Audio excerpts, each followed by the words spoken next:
Hey everybody, welcome back to Big Red EDC. Oh, today we got a fun video for you. Here, about 2 or 3 weeks ago, my good buddy Marshall loaned me a bunch of knives to check out. One of them being his Chunky Monkey Skinner that he made. I have a review of that. If you want to check it out, awesome little knife. But in this box of knives that he sent for me to check out, there were two Altoids tins. Now, he wrote a note, and he said, well, the Chunky Monkey, it was supposed to go to Sean because Sean bought it after I was done reviewing it. Fair enough. Well, I was also supposed to send Sean one of the Altoids tins because Marshall kind of did a little bit of a challenge. He basically challenged me and Sean to make an Altoids tin survival kit, and he would judge which kit was the better of the two, and the winner would win a little bit of prize. Okay, cool. I can do that. That's fun. But the second rule or twist to the challenge is we had to give the survival tins away. So, if you wait to the end of the video, I'll tell you how you can do that. But let's zoom out here a little bit. And if you're watching, Marshall, tell me how I did on my tin. So, first off, we're going to talk a little bit about the lid. So in the lid, I'm not going to take these off right now, but in the tins, we have, in the top, under the tape, the top one, we have a needle and thread. Useful if you need to repair maybe a strap on a pack, a tent, any type of repair work that you might need to do sewing wise. You'll actually have that ability to do so a little bit, not a lot, because there's not a lot of thread there, but there's just a little bit. Now under here, we have 5 small fishing hooks. When I say small, they're pretty small. Now, the reason I went with small hooks is, well, in basically a survival situation, you're not going to want a big old honking hook because you won't be able to catch the smaller fish. So I went with multiple smaller hooks because I'd rather catch 1 or 2 tiny fish than no big fish, if that makes sense. So I went with 5 small hooks. Then, as you saw up there, I have some tinfoil. Well, tinfoil can be useful for signaling. You can see the light flash off of it. You can also use it to cook with, potentially. So, I just thought tinfoil was a good idea to throw in there. Now, I have these are note cards that I've kind of cut down to fit in the top there. But note cards, obviously, you'll be able to take notes on them. In a survival situation, you might be a little scatterbrained. I'm like that normally. But you may need to write things down. So I put a little bit of paper in there to be able to do so. Now, not only can you write stuff on paper, but paper burns. Potentially a way to help start a fire. So there's our paper. Next up, we got water purification tablets. Pretty self-explanatory. You need a situation where you have to get some water. Well, not all water sources are safe to drink right off the bat. So you may have to boil water or boil water and add purification tablets to it to help kill bacteria and viruses. But definitely a good idea to have along. All right, let's see. What should we talk about next? Well, let's talk about this little guy. The Olight i3 EOS. Guys, if you've been with this channel any length of time, you know I have these things everywhere. My keychain, my wife's keychain, both the boys' keychains. I've bought so many of these and given to family. I have one of these in my little Altoids tin survival kit. I've got one. Yes, I have one in my glove compartment. I have these things everywhere. Fantastic little lights. Now, there's not a battery in this one. And when you do have this in your Altoids tin with a battery, that's something you want to, keep checking on as you progress along. The hope is not to have to use this Altoids tin. But there's certain things in here, and there'll be a couple other things that you want to keep your eye on. And the battery in this light is definitely one of them.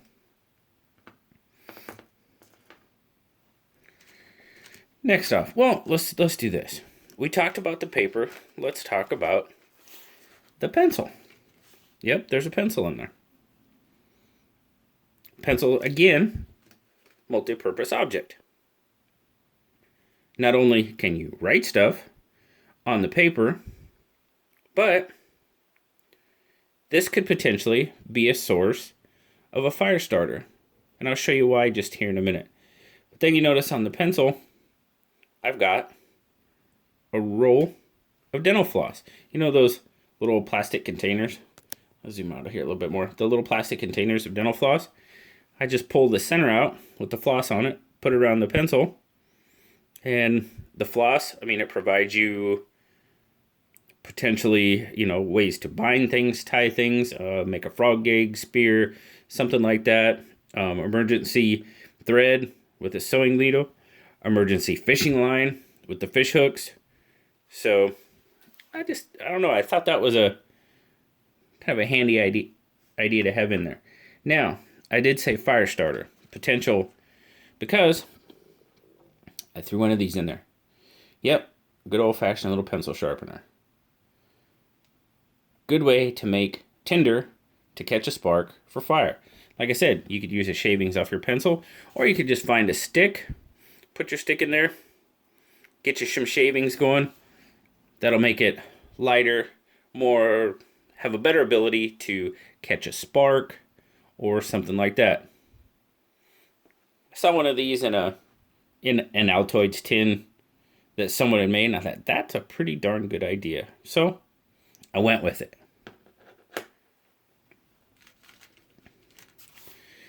Now we have our hooks. Here is our fishing kit. You see there, you got a weight, you got a swivel, then you've got, I didn't measure exactly how much fishing line it is, but you've got a decent amount of 10-pound monofilament fishing line. And then these are just plastic straws that I've melted the ends just to kind of help hold stuff together. And of course, it's got a piece of electrical tape around it just to kind of help hold it. But that is your emergency fishing kit in the Altoids tin. Next, well, we've kind of been talking about fire, so let's just keep going on it. Got a couple of stormproof matches. Again, they're supposed to burn underwater, be waterproof, but I just put them in the straw to kind of help them out.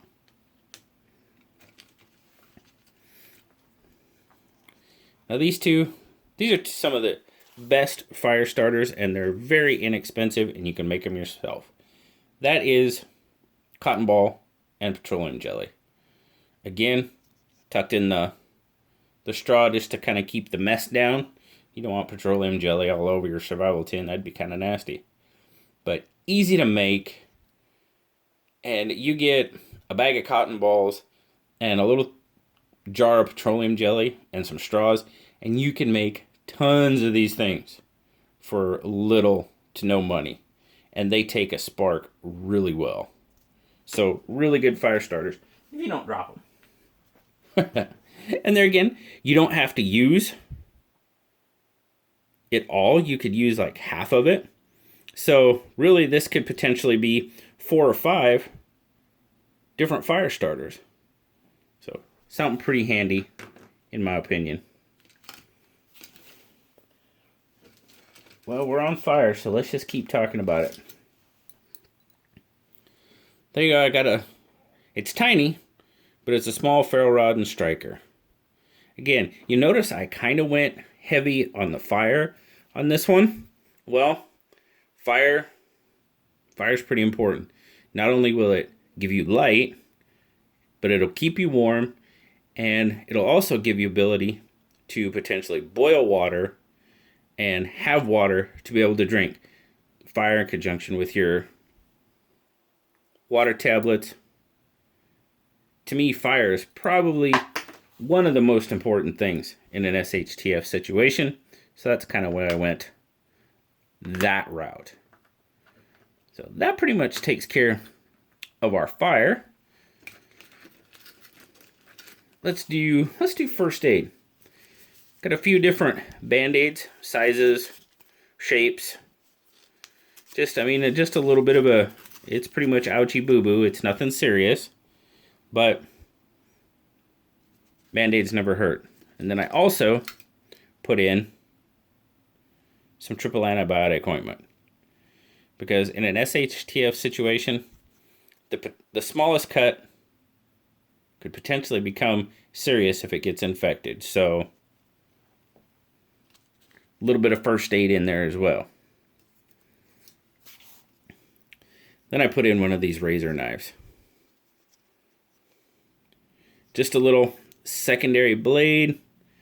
You know, kind of my thought process behind this was, if you have a primary blade, I mean, hopefully you will have a means of sharpening it. You may or may not. But if you have this little blade, you could potentially save the edge on your primary blade doing lighter tasks with something like this. And if you don't have a main blade, well, at least you have a blade. So thought that was a good idea to throw in there. Now I do have a couple of other kind of little odds and ends type thing, but you never know when something would become useful. Got a couple of safety pins in there. There again, can use those for potentially repairing a backpack or something like that, repairing clothing, hanging things up. Worst comes to worst, you could potentially fashion one of these into a fishing hook to be used. It might be hard to use it as a needle, but at least it has a sharp point. You can dig out a sliver, you know, something like that. So that was a good idea to throw in there as well. Then a bobby pin. Why did I throw the bobby pin in there? You never know when you might need a bobby pin. And no, not to keep your hair out of your face. I might. But you could sharpen it, potentially fashion a hook out of it, hold your papers together. I don't know, it just seemed like a good idea at the time. Y'all are smart. You can figure something out to do with this. I know you can. And, yep. Last but certainly not least, I have one of these flossers. There again, it's just, this one you could actually use for floss. I don't know if I'd use this for actual floss because it's been bouncing around in that tin, getting all sorts of stuff on it. So, I don't know if you really want that in your mouth. But you could use this as floss. You could use it as string. Or, well, and not only that, but you got more paper to potentially start a fire with. So, that was my thought process behind that. Now, what I didn't show you is it's also going to have a Ranger band around it. Just this one just happens to be a Field Notes Ranger band. And it will also, when it's closed, it'll have electrical tape around it. Kind of, I don't want to say waterproof, but it'll at least help it be water resistant. So there you go, guys.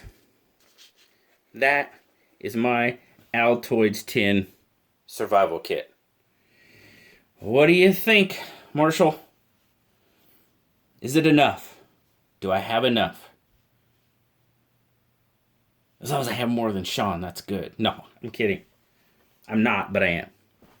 But, so guys, like I said earlier, one of the rules to this challenge was we had to give it away. So, standard giveaway rules apply, guys. Be a subscriber to the channel. Like the video. Share it if you would. That would be great. But leave a comment down below. And in your comment, let me know something that you think you might put in an Altoids tin survival kit. You know, you share information, you might have a great idea, something I never thought about. So, let's see. Today is Sunday. So, what do we say? Oh, let's just go Saturday. Next Saturday. Next Saturday, I'll go through and I'll pick a winner, and we'll see who wins the Big Red EDC Survival Tin. So, thank you, Marshall. If this was fun, it was an awesome idea. It was I never expected anything like this, but it was pretty cool. So I greatly appreciate you coming up with this idea, my friend. And thank all of you for checking it out. Good luck. You might win the Big Red EDC Survival Tin. Like, subscribe, leave me a comment. You know I love talking to you guys. And until next time, I'll talk to y'all later. Bye-bye.